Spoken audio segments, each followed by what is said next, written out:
So దీంట్లో భాగంగానే మనకు యాంటీ డంపింగ్ డ్యూటీ అనేది వస్తుంది, యాంటీ డంపింగ్ డ్యూటీ. సో దీనివల్ల ఏమవుతుంది అంటే ఇప్పుడు సపోజ్ మనము దిగుమతి సుంకాన్ని తగ్గించినాం అనుకోండి, జనరల్గా చెప్తున్నా మీకు.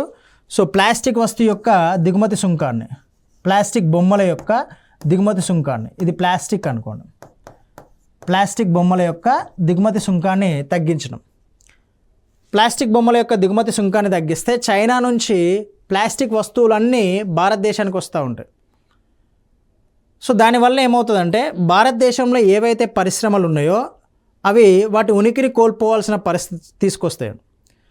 భారతదేశంలో కూడా ప్లాస్టిక్ను ఉపయోగించి బొమ్మలను తయారు చేసే కంపెనీలు ఉంటాయి. ఇవి ఈ దిగుమతి సుంకాన్ని తగ్గించడం మూలంగా ఇవి ఎక్కువ మొత్తంలో వస్తాయి భారతదేశానికి. అప్పుడు ఏమవుతుంది అంటే సపోజ్ మీరు ఇది జనరల్గా మీకు అర్థం కావాలి అంటే, సో మీకు ఒకటి సపోజ్ నోకియా ఫోన్ తీసుకోండి, లేదంటే ఒక చైనా ఫోన్ తీసుకోండి. ఓకే, సో అక్కడ మీకు ఎగుమతి సుంకం తక్కువగానే ఉంటుంది. మనకు దానివల్ల ఏమవుతుంది అంటే ఈ చైనా మొబైల్కి సపోజ్ 3000 ఉంది, ఇది అన్ని ఫీచర్స్ ఉంటాయి. ఇక్కడ నోకియా మొబైల్ ఉంది, ఇది ఒక 6000, దీనికి అన్ని ఫీచర్స్ ఉంటాయి. ఇవి రెండు సేమ్ ఫీచర్స్తో ఉంటాయి. ఇది భారతదేశ మార్కెట్లో ఉంటుంది, ఇది భారతదేశ మార్కెట్లో ఉంటుంది.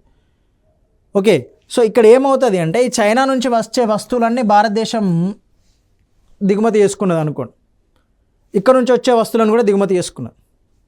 3000 ఫోన్ని కొనడానికి ఇంట్రెస్ట్ చూపుతారు జనాలు తప్ప 6000 ఫోన్ని కొనడానికి ఇంట్రెస్ట్ చూపరు. దానివల్ల సపోజ్ భారతదేశంలో ఈ నోకియాకి సంబంధించిన పరిశ్రమ ఉందనుకోండి, ఆ పరిశ్రమ ఏమవుతుంది, ఈ పరిశ్రమ ఎక్కువగా అభివృద్ధి చెందుతూ ఉంటుంది, ఈ పరిశ్రమ తక్కువగా అభివృద్ధి చెందుతూ ఉంటుంది. దానివల్ల ఉపాధి అవకాశాలు కూడా కోల్పోవాల్సి వస్తుంది, చివరికి మూసేసే పరిస్థితి కూడా తీసుకొస్తుంది. దాన్ని నిరోధించడానికి మనం ఏం చేసినాము అంటే యాంటీ డంపింగ్ డ్యూటీని తీసుకురావడం జరిగింది. యాంటీ డంపింగ్ డ్యూటీని తీసుకురావడం జరిగింది.